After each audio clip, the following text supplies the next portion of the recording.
Lalu peri cantik ini angkat tangannya. Telapak tangan dirapatkan satu sama lain dan diletakkan di atas kening. Hantu tangan empat lakukan hal yang sama. Melihat Wiro dan dua kawannya terang-terang saja di atas batu, peri yang saputih segera berkata, "Wahai, lekas tirukan perbuatan kami. Letakkan tangan kalian di atas kening sebagai penghormatan pada peri yang saputih yang telah berkenan datang." Naga kuning dan setan ngompol saling berpandangan. Wiro berkata, "Ikuti saja apa maunya. Apa susahnya meletakkan tangan di atas kening dengan dua tangan telapak tangan dirapatkan?" "Betul," bersaut naga kuning. "Yang susah itu kalau diletakkan di belakang pantat." Bocah konyol ini tertawa cekikian. "Anak sialan, jangan kau berani bergurau dalam keadaan seperti ini," hardik setan ngompol dengan mata mendelik marah. Tapi lalu tertawa cekikikan dan terkencing-kencing. Aduh. Tonggak batu berbentuk tempat tidur itu bergerak naik di dalam sebuah rongga batu di bagian atas gua Puala Merah. Ketika batu itu terhenti bergerak di sebuah ruangan yang bagus, dihias berbagai bunga, hidup menebar, bau harum semerbak. Lakasipo masih tergeletak tak bergerak seolah tertidur pulas. Lu Jelita pandangi wajah lelaki itu berapa lamanya. Begitu dia alihkan pandangan pada dua kaki Lakasipo, gadis ini geleng-geleng kepala sambil beberapa kali menarik nafas dalam. Ada rasa sedih dalam hatinya. Hantu santet laknat," kata si gadis perlahan. "Kejam nian perbuatanmu.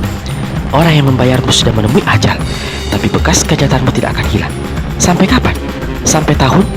Sampai 10 tahun? 50 tahun? 100 tahun? Lelaki malang. Kasihan kau Lakasipo. Aku akan mencari jalan agar kau lepas dari dua batu yang membuatmu sengsara. Jika saja aku bisa meminta pertolongan hantu muka dua. Tapi mungkin dia akan menjatuhkan hukuman berat atas diriku jika tahu aku menyukaimu, apalagi menolongmu, padahal dia sudah memerintahkan diriku untuk membunuhmu." Pandangan Lu Jelita naik ke atas, lalu kembali terdengar suaranya. "Maafkan diriku, wahai Lakasipo. Aku tidak ingin melakukan hal ini atas dirimu. Namun ada satu tugas berat yang harus kulakukan. Aku..." Sayup-sayup Lu Jelita mendengar suara kuda meringkik disusul suara seperti batu-batu menggelinding dan hancur. Sesuatu terjadi di luar gua. Aku harus bertindak cepat. Dengan tangan gemetar, Lu Jelita menyibakkan kulit kayu pakaian Lakasipo di bagian pinggang. Dengan hati-hati sambil matanya mengawasi wajah orang karena khawatir lelaki itu tiba-tiba sadar, Lu Jelita terus menyibakkan pakaian Lakasipo sampai ke bawah. Ketika matanya kemudian memandang ke bagian bawah pusar Lakasipo, berubahlah paras gadis ini. Di situ, tepat di bawah pusar Lakasipo, dia melihat 3 buah tahi lalat menebar, 2 di samping kiri dan 1 di sebelah kanan. Tiga tahi lalat," desis Lu Jelita. Tubuhnya mendadak bergetar hebat. 5 jari tangan kanannya dikembangkan, telapak tangan dibuka lebar-lebar. Tangan itu bergoncang keras. Lu Jelita kuatkan hati. Perlahan dia kerahkan tenaga dalamnya ke telapak tangan kanan. Lalu perlahan dia mulai dalam keadaan bergetar keras. Dia ulurkan tangan itu ke bawah pusar Lakasipo. Demikian rupa hingga telapaknya menutupi 3 buah tahi lalat yang ada di bawah pusar. Dari mulut Lu Jelita kemudian keluar suara berkepanjangan yang tidak jelas. Entah dia tengah meracau, entah sedang merapal mantra. Keringat membasahi wajah dan sekujur tubuh Lu Jelita. Telapak tangannya yang menempel di tubuh Lakasipo terasa panas. Dia seolah-olah memegang bara api. Dari sela-sela jarinya keluar 3 larik asap hitam, meliuk-liuk ke atas lalu lenyap di salah satu sudut ruangan. Gadis ini tersentak kaget ketika mendadak sosok Lakasipo menggeliat. Dari mulutnya keluar suara seperti binatang mengerang. 2 kakinya bergerak ke atas. Tongkat batu hancur berantakan ketika 2 kaki Lakasipo yang berbentuk batu jatuh menghantam.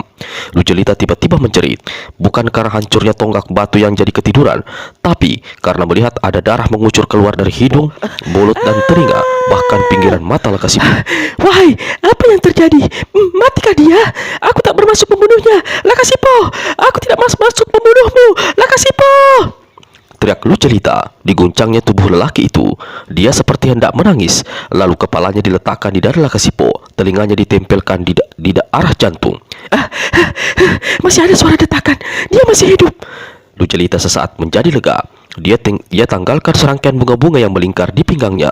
Lalu dia pergunakan bunga-bunga itu untuk membersihkan darah di muka Lakasipo. Ketika dia mencampakkan bunga-bunga itu ke lantai ruangan dan mengarahkan pandangan ke bawah pusar Lakasipo, terkejutlah gadis itu. 3 tahi lalat di bawah pusarnya lenyap. Hilang kemana? "Wahai!" Setengah tak percaya, Lu Jelita lekatkan matanya ke tubuh Lakasipo. "Lenyap, benar-benar tidak ada lagi." Perlahan-lahan Lu Jelita angkat tangan kanannya. Telapak tangan dikembangkan. Gadis ini keluarkan seruan tertahan. Telapak tangannya yang sebelumnya putih, bersih dan mulus, kini di situ tahu-tahu terdapat 3 buah tahi lalat hitam. 3 tahi lalat itu berpindah ke telapak tanganku, ujar Lu Jelita dengan suara bergetar. Apakah ini suatu pertanda baik bahwa para dewa dan para peri telah memberi jalan padaku untuk mendapatkan ilmu yang kucari itu? Sepasang mata Lu Jelita berkilat-kilat. Senyum menyeruak di bibirnya yang bagus.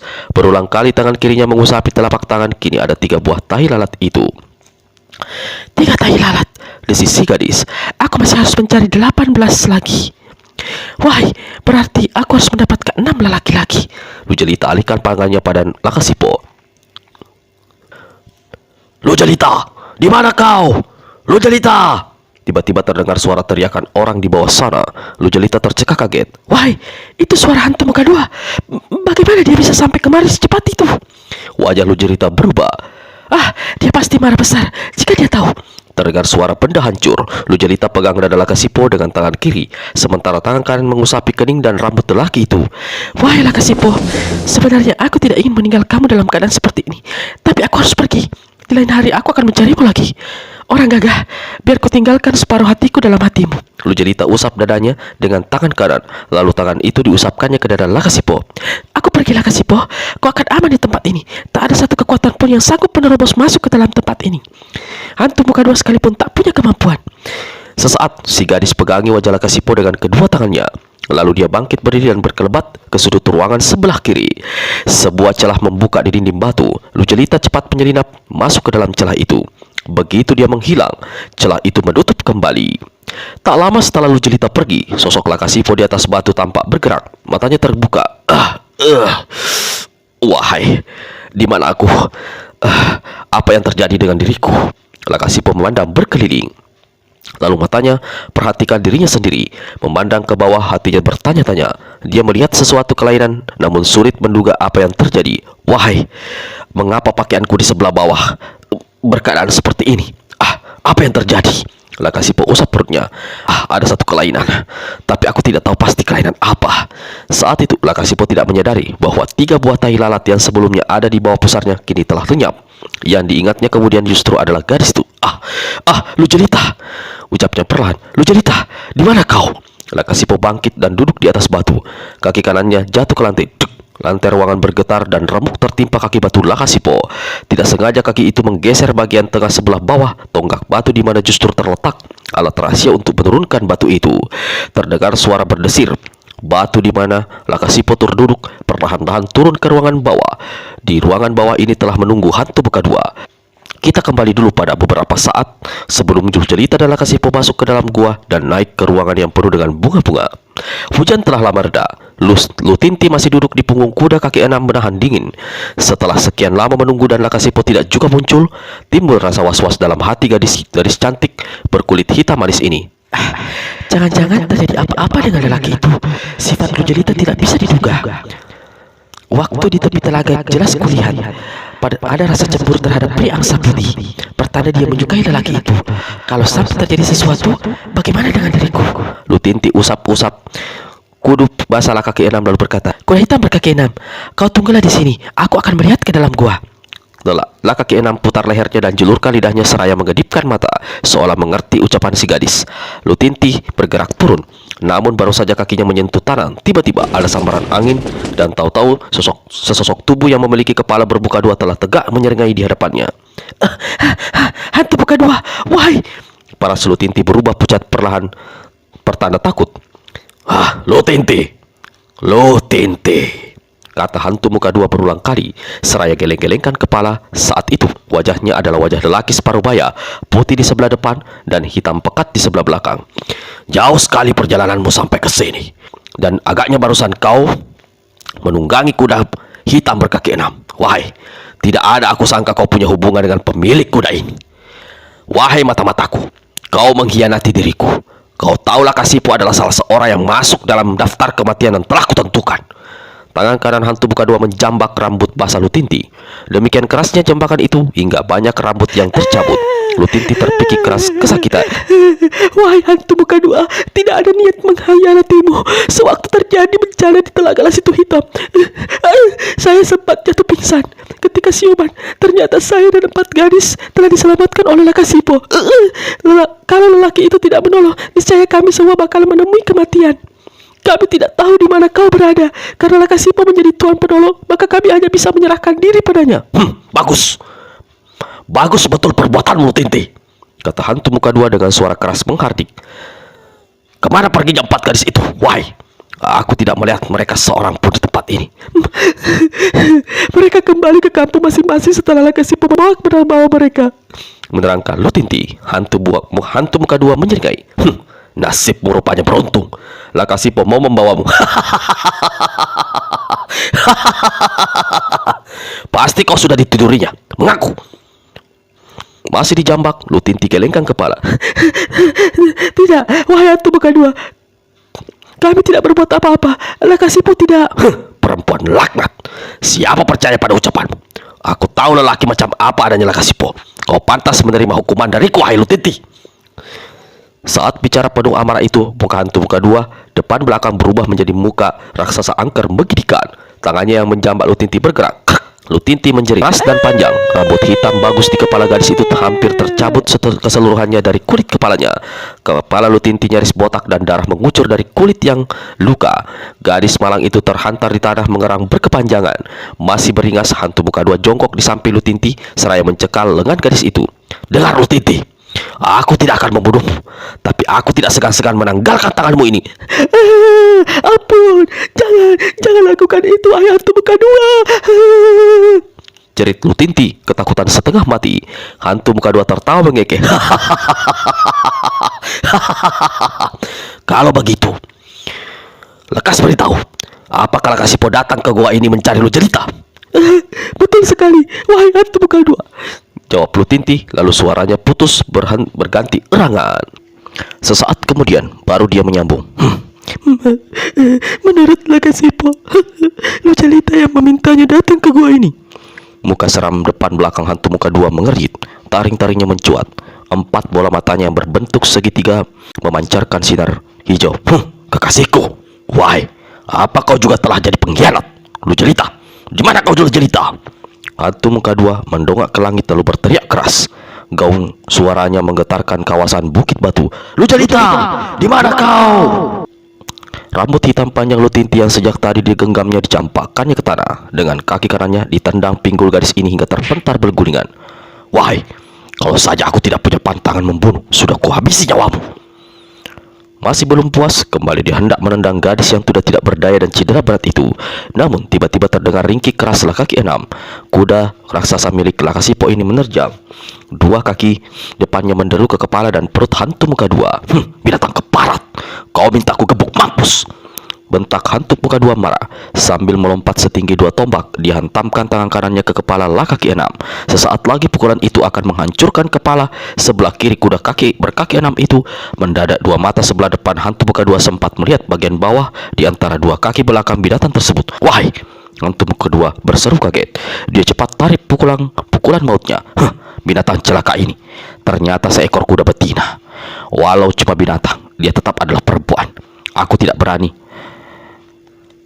melanggar kesalahan dan pantangan. Tendangan 2 kaki Lakaki 6 menghantam dinding batu dekat mulut gua hingga hancur bergemuruh. Dengan cepat binatang ini berbalik, siap mencari dan menyerang hantu muka dua kembali. Namun saat itu dari samping, hantu muka dua bertindak lebih cepat. 2 tangannya dengan telapak terkembang didorongkan ke arah Lakaki 6. Binatang ini meringkik keras ketika tubuhnya yang besar laksana tanda. Topan prahara terlempar keras lalu terbanting ke mulut gua. Sebagian mulut gua dan dinding batu hancur berantakan. Lakaki 6 meringkik keras sekali lalu jatuh pelosok. Untuk beberapa lamanya binatang ini tak mampu bergerak, tak mampu keluarkan suara. Mulut hantu muka dua depan belakang meludah berulang kali. Lalu dia berkelebat memasuki gua pola merah. Lu jelita, di mana kau? Lu jelita! Hantu muka dua berteriak memanggil. Suaranya menggema dahsyat di santero lorong batu. Di satu ruangan, hantu muka dua hentikan langkahnya. Telinganya menangkap suara berdesir di atas kepalanya. Ketika dia mendongak, wajahnya yang saat itu masih berwujud muka dua raksasa mengerit. Empat matanya membersitkan sinar hijau. Di atasnya, langit-langit ruangan membuka, lalu muncul sebuah tonggak batu yang perlahan-lahan bergerak turun. Lalu dia melihat bola-bola batu itu. Tampang hantu muka dua depan belakang mendadak sontak jadi beringas. Dia melangkah mundur. Tepat pada saat punggungnya menyentuh dinding batu 4 persegi panjang mencapai 5 ruangan dan berhenti. Lakasipo yang berada di atas batu terkejut ketika mengetahui dia tidak seorang diri di tempat itu. Lu jelita yang dicarinya tetapi makhluk bermuka dua itu yang ditemunya. Manusia memiliki muka dua, satu di depan, satu di belakang. Dia pasti hantu muka dua yang punya niat hendak membunuhku, ujar Lakasipo dalam hati. Sebelum aku membunuhmu, wahai manusia bernama Lakasipo, bergelar hantu kaki batu, beritahu di mana beradanya kekasihku Lu jelita. Sambil bicara, dua mata hantu muka dua sebelah depan memandang ke arah pusar Lakasipo yang terbuka.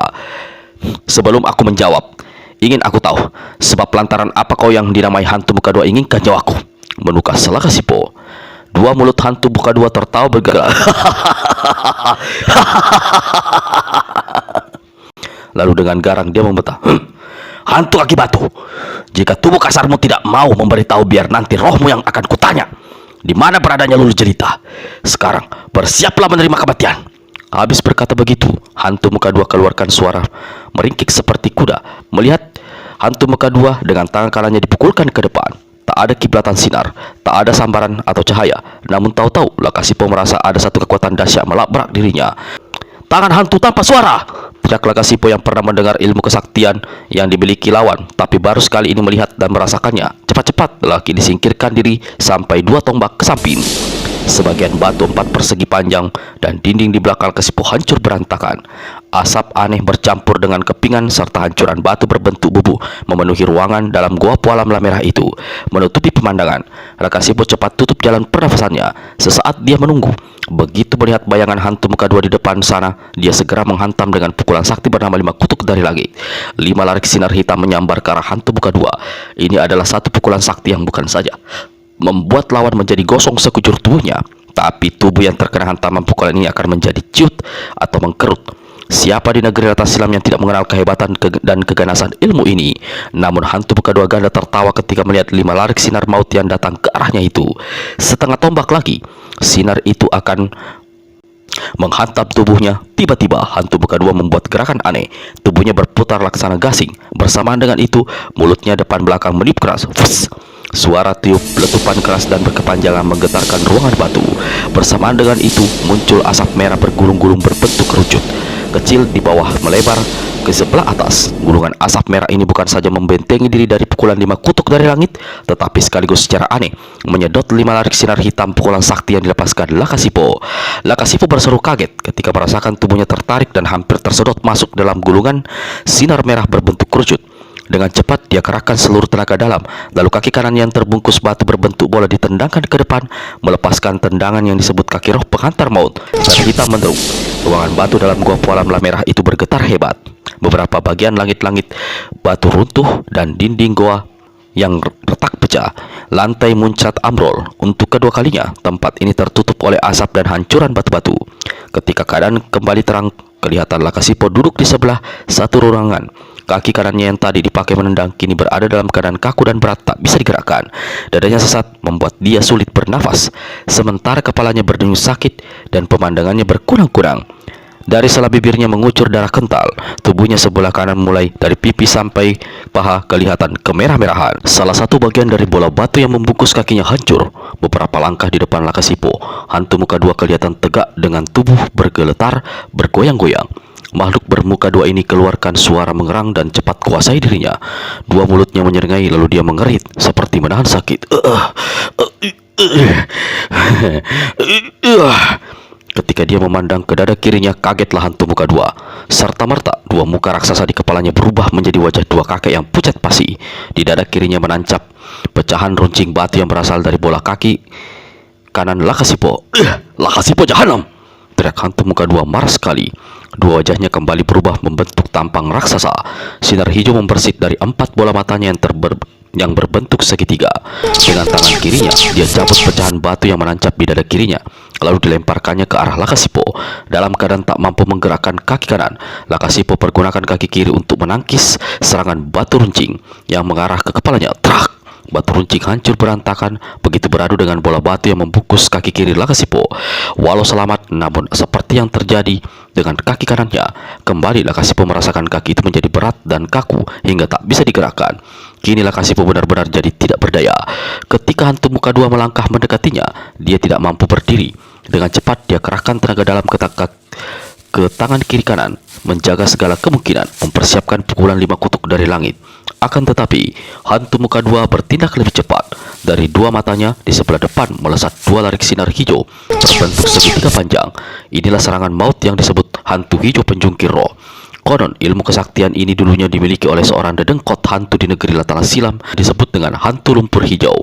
Dengan segala kekejian dan tipu daya busuk hantu muka dua, dia berhasil merampas ilmu itu dari hantu lumpur hijau. Hantu lumpur hijau sendiri kemudian terpaksa menyelamatkan diri ke dalam rimba belantara yang penuh dengan lumpur dan disebut kubangan lumpur. Jangankan sosok manusia, pohon besar atau batu sekalipun jika terkena hantaman sinar hijau ini akan hancur mengerikan, seperti lumpur dan berwarna hijau.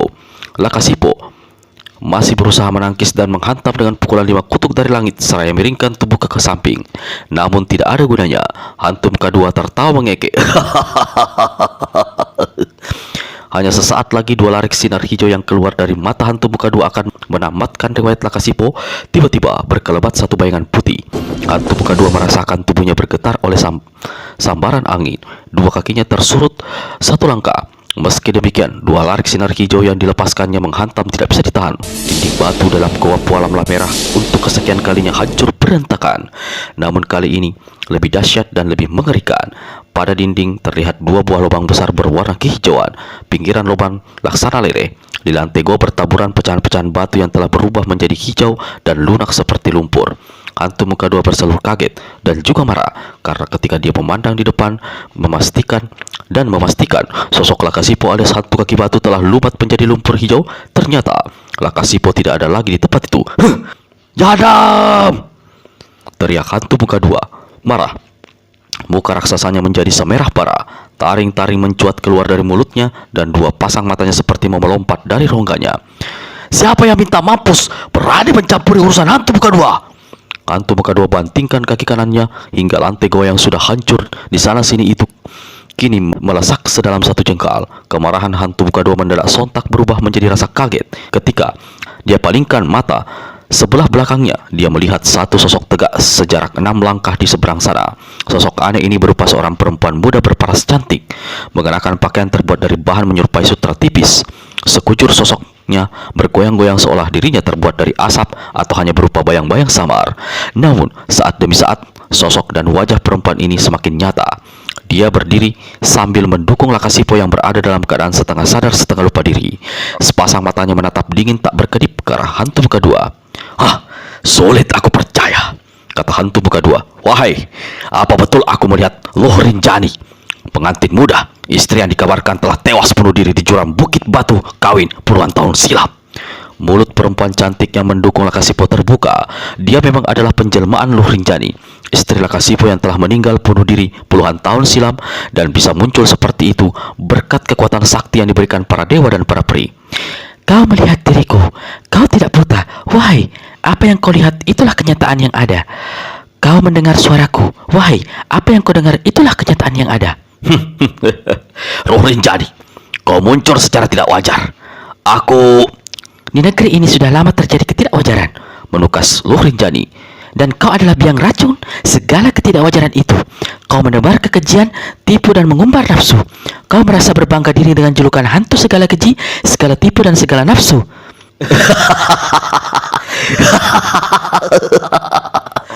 Kau tahu jelas siapa diriku, perempuan dari alam roh. Kalau kemunculanmu hanya sekedar menolong suamimu, aku mungkin bisa memaafkan. Tapi kalau kau sengaja mencari perkara lebih lanjut, aku akan membuat kau tidak bisa kembali ke alammu. Kau akan kugantung antara bumi dan langit. Wahai, mulutmu berucap keji dan sombong. Apakah ilmu kepandaianmu lebih kesaktian para dewa dan para peri di langit ke-7? Untuk memberi pelajaran padamu, ilmu kepandaian sudah kumiliki. Rasa-rasanya bisa membuatmu kapok seumur hidup. Hantu muka dua sentakkan kepalanya hingga rambutnya yang gondrong acak-acakan tersibak dan kini wajahnya yang seram kelihatan jelas. Kutuk dan hukum para dewa dan para peri akan jatuh atas dirimu. Sekarang menyingkir dari hadapanku. Luh Rinjani melangkah ke pintu lorong yang menuju mulut gua, tapi hantu muka dua segera menghadap. Kau boleh pergi, tapi tinggalkan laki-laki ini di sini. Hah? Begitu? Luh Rinjani tersenyum lalu tertawa perlahan. Baik, kupenuhi permintaanmu wahai hantu muka dua. Lakasipo akan kutinggalkan di gua ini. Aku akan pergi, tapi sebelum pergi aku minta nyawamu lebih dahulu. Makhluk kejadian Yahanam! Teriak hantu muka dua. Dua larik sinar hijau berbentuk segitiga yang ujungnya runcing menyambar ke arah sosok Luh Rinjani. Luh Rinjani berseru keras. Tubuh Lakasipo yang berada dalam dukungannya dilemparkan ke atas ruangan, lalu dia sendiri cepat berkelebat. Dinding ruangan di sebelah belakang Luh Rinjani hancur dan berubah menjadi lelehan lumpur. Buk! Hantu muka dua mengeluh tinggi. Satu pukulan keras melanda dadanya hingga dia terjengkang di lantai goa.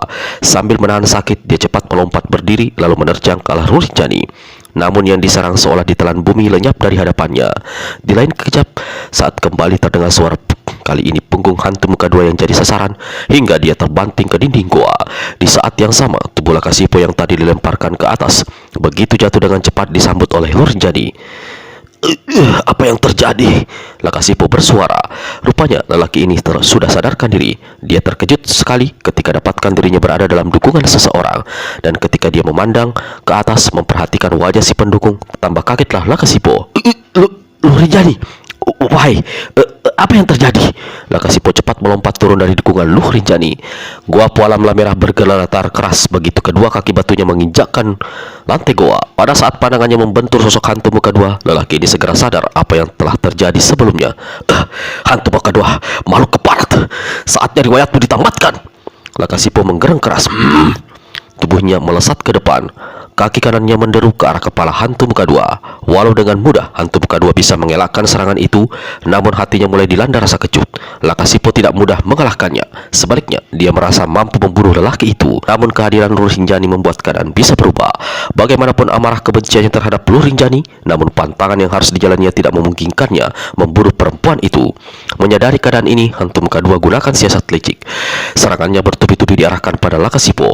Pada saat-saat tertentu, dia keluarkan ilmu hantu hijau penjungkir roh. Bagaimanapun cepatnya gerakan Lakasipo untuk mengelakkan serangan lawan serta dahsyatnya dua kaki batu yang dimilikinya. Setelah beberapa jurus berlalu, Lakasipo mulai terdesak. Melihat kejadian ini, Luh Rinjani tidak menunggu lebih lama. Dia melompat ke dalam kalangan perkelahian lalu lancarkan serangan berantai dari samping dan belakang. Repotnya bagi hantu muka dua, walau dia bisa melayani semua serangan Luh Rinjani, namun dia selalu merasa ragu membalas serangan itu secara keras. Khawatir Luh Rinjani cedera berat dan menemui ajal. Sebaliknya, begitu melihat lawan mulai bingung, Luh Rinjani pergunakan kesempatan. Dia memberi isyarat pada Lakasipo. Pada saat yang tepat, kedua orang ini melompat ke arah lorong yang menuju mulut gua. Hah, kalian mau lari kemana? Teriak hantu muka dua mengejar.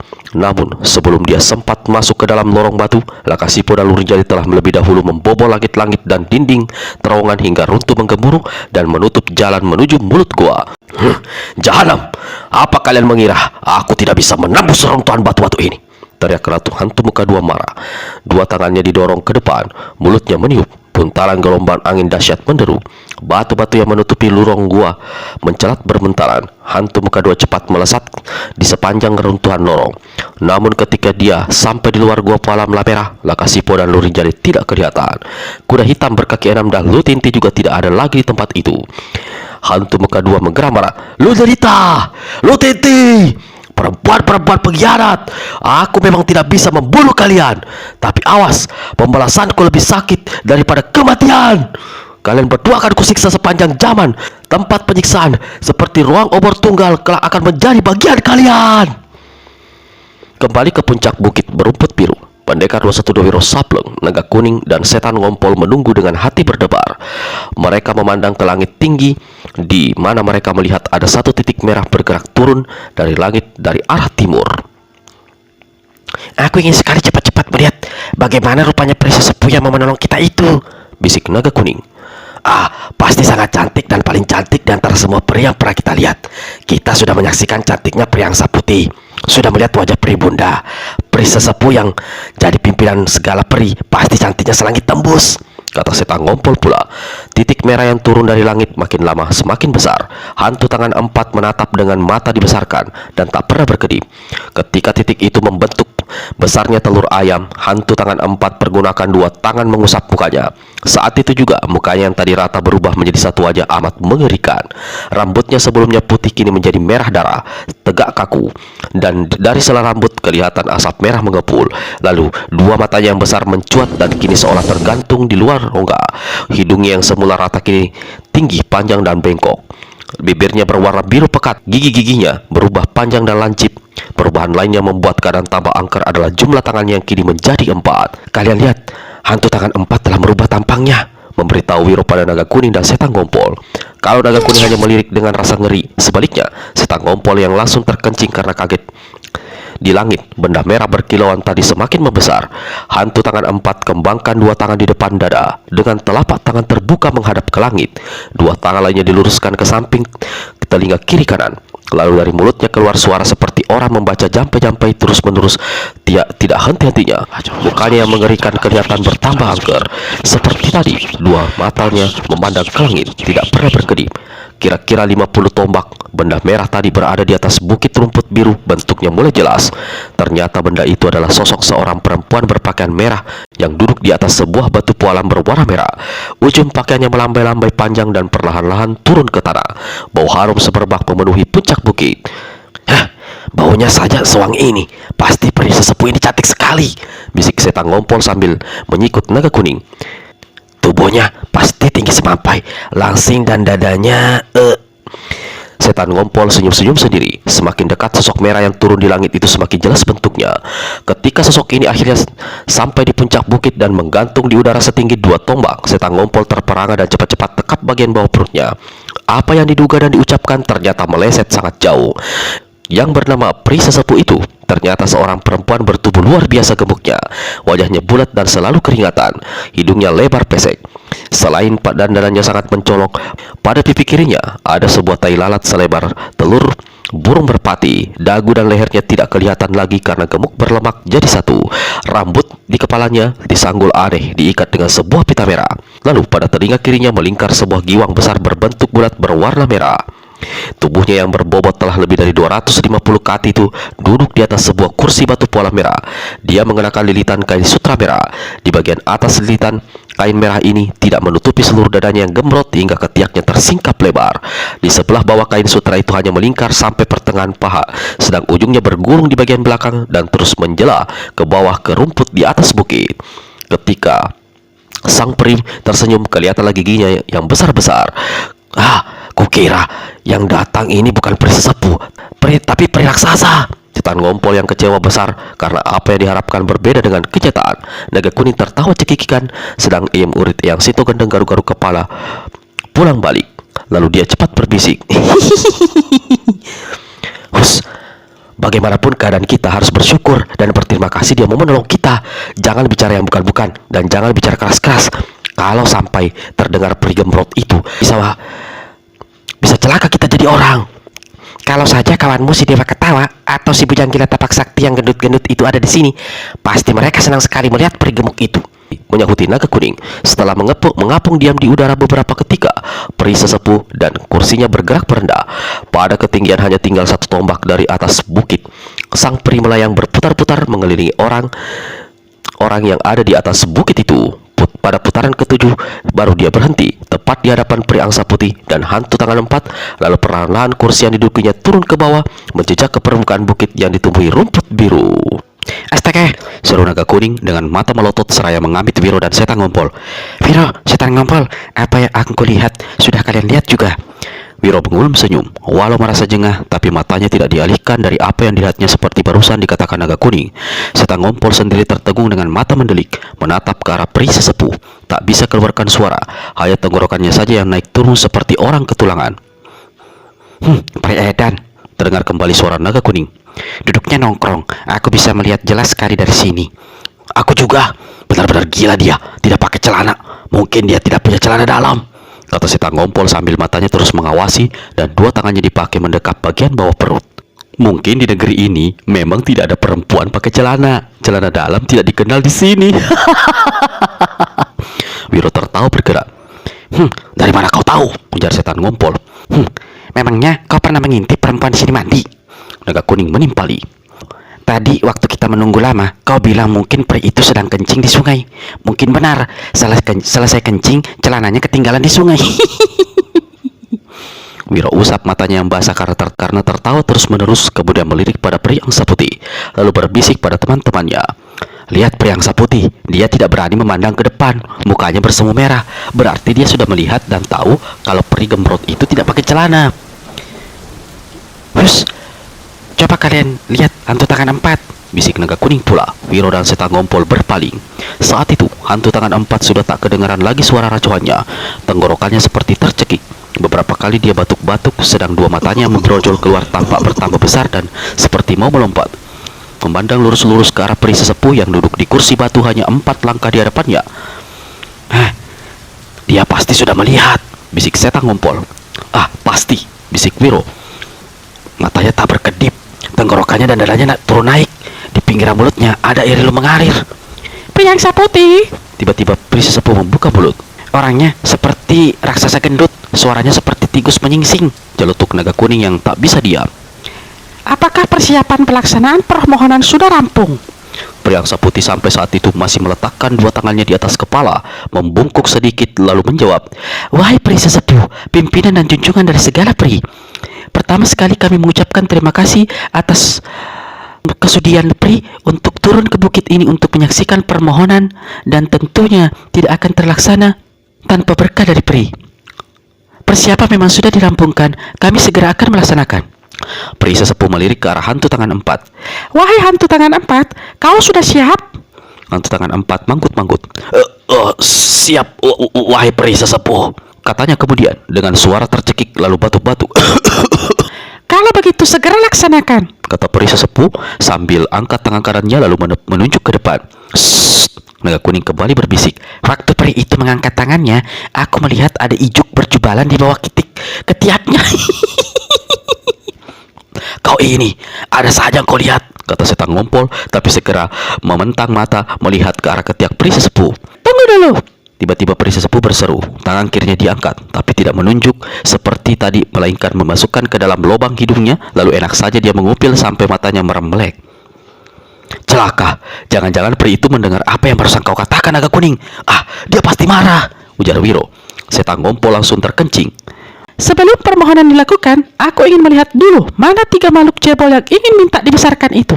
Peri angsa putih berpaling pada Wiro dan dua temannya yang berada di atas batu, lalu berkata, Berteriaklah, kami ada di sini, wahai peri sesepuh. Wiro, naga kuning dan setan ngompol segera melakukan apa yang dikatakan peri angsa putih. Peri gemrot itu keluarkan tangan kirinya dari lubang hidung dan berpaling ke arah batu. Sesaat memandangi dia lalu menyeringai. Aku mau melihat salah satu dari kalian yang lebih dekat. Bagaimana bentuk kalian sebenarnya? Sang peri gemrot itu ulurkan tangan kirinya. Peri angsa putih gerakkan tangannya. Wiro cepat menyelinap ke belakang seraya berkata, kau saja, naga kuning. Tidak. Aku melihat sendiri peri itu tadi mengupil dengan tangan kiri. Kini dengan tangan itu dia hendak memegangku. Kalau begitu kau saja, kek, kata Wiro seraya mendorong tubuh setan ngompol. Dorongan itu membuat setan ngompol terjatuh di depan jari-jari tangan peri angsa putih. Peri itu segera saja mengambil si kakek lalu meletakkannya di telapak tangan kanan peri sesepuh. Peri gemuk ini dekatkan tangan kirinya ke depan wajah. Sesaat kemudian dia bergumam, Makhluk jelek begini saja, baunya macam-macam. Matanya saja juling, badannya bau pesing. Kalau tidak memandang pada dirimu dan kakekmu, wahai peri angsa putih, tidak sudi aku turun dari langit menyaksikan permohonan ini. Lalu enak saja dia lemparkan setan ngompol pada peri angsa putih. Kalau tidak lekas disambuti peri angsa putih, niscaya kakek itu terbanting jatuh di atas batu datar. Sampai di atas batu, setan ngompol memaki panjang pendek. Enak saja, aku dibilangnya bau. Padahal upilnya yang sebesar terampah dan masih menempel di jarinya, membuat aku mau muntah. Peri sesepuh, bolehkah kami memulai upacara permohonan ini? Tanya peri angsa putih setelah meletakkan kembali setan ngompol di atas batu. Peri sesepuh anggukan kepalanya lalu membersihkan tangannya yang tadi bekas memegang setan ngompol dengan ujung pakaian merahnya. Kakek hantu tangan 4, silakan kau membaca rapalan, kata peri angsa putih pula. Ditunggu-tunggu tak ada suara hantu tangan 4 terdengar. Kek, ujar pria angsa putih. Karena masih belum ada jawaban, pria angsa putih berpaling. Ternyata hantu tangan 4 tengah menatap tak berkedip ke arah pria sesepuh. Dengan wajah bersemu merah, pria angsa putih julurkan kakinya menendang paha si kakek. Hantu tangan 4 baru tersadar, lalu cepat-cepat bertanya, apa? Wiro, naga kuning dan setan kongpol tertawa cekiking. Hantu itu rupanya terpesona melihat pemandangan ajaib yang dibuat peri sesepuh, kata Wiro. Hantu tangan 4. Peri sesepuh tiba-tiba berkata karena menunggu tidak sabaran. Sebentar lagi matahari akan sampai ke titik tertingginya. Aku tidak punya waktu banyak menunggu. Kau akan mulai dengan upacara permohonan ini atau bagaimana? Mendapat teguran itu, hantu tangan 4 memohon maaf berulang kali. Maafkan saya, wahai peri sesepuh. Saya sudah siap. Kalau begitu, segera saja mulai. Jar peri sesepuh seraya menggeser duduknya. Celakanya, gerakan ini membuat keadaannya tambah tersingkap. Dua mata hantu tangan 4 jadi tambah mendelik. Kek, mulailah. Mau tunggu apa lagi? Kari angsa putih memulai jengkel dan tidak sabaran. Dia khawatir peri sesepuh jadi marah dan meninggalkan tempat itu kembali ke langit. Hantu tangan 4 berkomat kamit. Suaranya terdengar seperti tercekik dan sebentar-bentar dia batuk-batuk. Sementara dua matanya melotot ke arah peri sesepuh. Hantu tangan 4. Kembali peri gemuk itu menegur. Suaramu terdengar aneh. Tak jelas mantra yang kau ucapkan. Sebentar-bentar kau batuk. Ada apa dengan dirimu? Maafkan saya, wahai peri sesepuh. Saya memang sedang kurang sehat. Masuk angin. Kalau kau masuk angin, harusnya keluar angin, bukan melantur membaca mantra. Tugas peri sesepuh yang membuat Wiro, naga kuning dan setan ngompol sama-sama menyengir. Kurasa hantu tangan 4 terpengaruh melihat peri sesepuh yang duduknya tak karuan seperti itu, kata Wiro. Dia seperti lupa mau berbuat apa. Lupa membaca mantra. Kalau salah, kita bisa celaka. Bukannya tubuh kita jadi besar, malah tambah kecil, jar naga kuning. Maafkan saya, wahai peri sesepuh. Saya segera mulai, kata hantu tangan 4. Dia menunduk sesaat lalu mulai melafalkan kata-kata dalam bahasa aneh yang tidak dimengerti Wiro dan dua kawannya. Namun kakek ini hanya sesaat saja tundukkan kepala. Di lain saat dia kembali mengangkat kepala dan memandang ke arah peri sesepuh. Akibatnya mantra apa yang harus dibacakannya ini di luar kepala jadi kacau. Sementara itu, setelah beberapa saat dibacai mantra, tubuh Wiro, naga kuning dan setan ngompol sedikit demi sedikit menjadi besar. Ketiga orang itu hendak berteriak gembira saking girangnya. Tapi peri angsa putih cepat memberi tanda agar mereka berdiam diri. Hantu tangan 4 kembali meneruskan membaca mantra. Sosok Wiro dan dua kawannya semakin membesar. Saat itu telah mencapai setinggi lutut orang di negeri Latana Silam. Selamat. Kita sebentar lagi akan jadi sebesar mereka, kata Wiro pada dua temannya. Ketiga orang itu saling berangkulan saking girangnya. Kalau tubuhku sudah besar, akan kucari anak perempuan bernama Lukim Kim itu, kata naga kuning. Aku akan mencari nenek berdandan menor yang katanya sudah kawin beberapa kali itu, tapi lakinya mati semua. Ingin tahu aku apa kehebatan perempuan satu ini? Kata setan ngompol menimpali. Di atas kursi batu pualam merah, peri sesepuh menguap lebar. Dua kakinya dijulurkan di atas rumput sedang tubuhnya enak saja digeser ke depan. Dua mata hantu tangan 4 berkedip-kedip lalu nyalang besar. Tenggorokannya turun naik. Suaranya merapal kini hilang-hilang timbul, lalu berhenti sama sekali. Wiro dan kawan-kawan melepas rangkulan masing-masing. Apa hantu tangan 4 sudah selesai merapal mantranya? Tapi tubuh kita masih setinggi lutut begini, jar Wiro. Peri angsa putih berpaling. Kek, hantu tangan 4. Di atas kursi merah, peri sesepuh bertanya. Sudah selesai kau membaca mantra, membesarkan 3 makhluk cebol itu? Belum, wahai peri sesepuh, jawab hantu tangan 4 tersendat. Kalau begitu, lekas kau lanjutkan. Peri sesepuh memandang ke langit. Cepat kek, bisik peri angsa putih. Kembali gadis itu tendang paha kakeknya dengan ujung kaki. Hantu tangan 4 kembali merapal, tapi matanya masih terus nyalang besar. Tutup kedua matamu, kata peri angsa putih yang dengan muka merah maklum apa yang terus-terusan dilihat kakeknya yang sejak tadi. Percuma, aku tidak bisa meneruskan merapal mantra itu di luar kepala. Kenapa tak bisa? Tanya peri angsa putih. Maafkan saya lupa terusan mantranya. Walau dicoba dan dipaksa tetap saja saya tidak bisa, jawab hantu tangan 4. Celaka, hantu tangan 4 tak bisa meneruskan membaca mantra, sementara kita masih sebesar ini. Setan ngompol berkata setengah menjerit lalu terkecik-kecik. Pasti ini gara-gara melihat peri sesepuh duduk mengongkong, teriak naga kuning banting-banting kaki. Wiro, katakan sesuatu, lakukan apa saja. Wiro garuk-garuk kepala. Nasib kita jelek kawan-kawan. Hantu tangan 4 terpengaruh oleh apa yang dilihatnya. Dia tak bisa meneruskan membaca mantra. Berarti keadaan kita hanya sebesar ini, setinggi lutut. Celaka, suruh naga kuning. Sial, nasib kita, ujar setan ngompol. Bukan kita yang sial, tapi hantu keparat itu yang sialan. Maki naga kuning pula. Kalau kupikir-pikir, bukan si hantu tangan 4 yang sial. Penyebab kesialan ini justru adalah peri sesepuh. Coba kalau dia tidak duduk seenaknya seperti itu, pasti bacaan mantra hantu tangan 4 lancar dan kita akan jadi sebesar mereka, kata Wiro pula. Wah, waktuku habis. Tiba-tiba peri sesepuh berkata. Dia menggeliat lalu mengangkat dua tangannya. Perlahan kursi batu pola merah yang didudukinya bergerak naik ke atas. Maafkan saya wahai peri sesepuh, kata hantu tangan 4 sambil membungkuk. Ketika peri sesepuh mencapai ketinggian 10 tombak di udara, hantu tangan 4 berdiri. Kek, apa yang terjadi dengan dirimu? Sekarang kau mau kemana? Tanya peri angsa putih lalu cepat berdiri. Tak ada yang bisa aku lakukan lagi, wahai cucuku. Aku akan pergi ke air terjun, bersepi diri di sana barang beberapa lama. Saat ini mungkin kau sudah ingat lanjutan mantra itu. Bagaimana kalau kau mengulangi agar 3 orang itu bisa mencapai sebesar seperti kita? Hantu tangan 4 menggeleng. Tidak mungkin untuk saat ini wahai peri angsa putih. Selama peri sesepuh tidak hadir menyaksikan hal itu, tidak mungkin dilakukan. Kalau begitu, panggil peri itu kembali. Ulangi lagi besok sebelum tengah hari, teriak Wiro. Aku khawatir, berkata naga kuning, kalau hantu tangan 4 membaca mantra yang salah atau terbalik-balik, kita bukannya tambah besar, tapi bisa tubuh kita jadi morat-marit. Benar, kata setan ngompol pula. Malah mungkin hanya tubuh kita tertentu saja yang besar. Kalau anuku atau anumu saja yang membesar, apa tidak celaka? Wiro berdiam diri sesaat lalu tertawa gala-gala.